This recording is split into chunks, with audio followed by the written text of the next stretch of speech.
रखिएगा, ये मायने नहीं रखता है कि आपने कितना किया, मायने ये रखता है कि आप कितना कर सकते थे।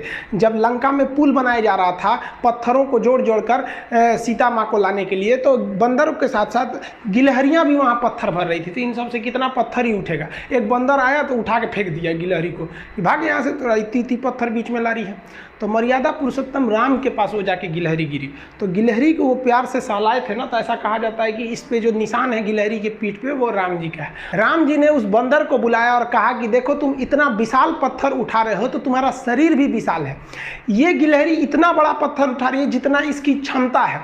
तो आप अगर कामयाब होना चाहते हैं तो आप ये मत सोचिए कि आप हमने आज 8 घंटे पढ़ लिए या 8 घंटा हम मेहनत किए, आप ये सोचिए कि आप कितना कर सकते थे। और देखिए जो सपने देखते हैं उनके लिए तो पूरी रात छोटी पड़ जाती है, और सपने पूरे करने वाले के लिए पूरा दिन छोटा पड़ जाता है। अगर आपके अंदर जिम्मेदारी है ना, तो आप यकीन मानिए आप चैन से सो नहीं पाएंगे। जिम्मेदारी ऐसी चीज होती है जो रातों की नींद छीन लेती है। रात में जगने वाला हर लड़का आशिक नहीं होता। आप सबकी ज़िंदगी में कुछ कठिनाइयाँ आएंगी, ठोकरें लगेंगे, लेकिन ठोकर खा के संभलना भी जरूरी है। ठोकरें खाकर भी ना संभला तो ये मुसाफिर का नसीब। राह के पत्थर तो अपना फ़र्ज अदा कर चुके हैं, और कभी भी मुश्किलों से घबराइएगा नहीं।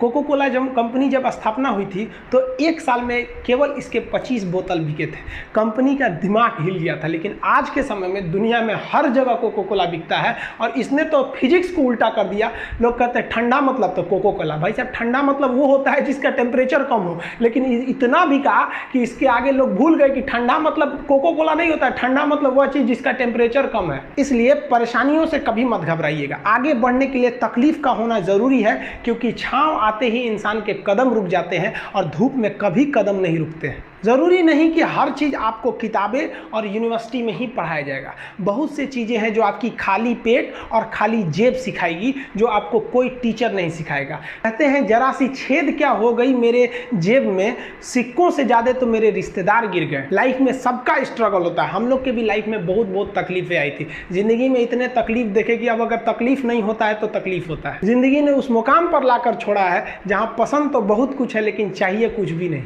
लोग कहते हैं कि खाली हाथ आए थे खाली हाथ जाओगे, गलत बोलते हैं।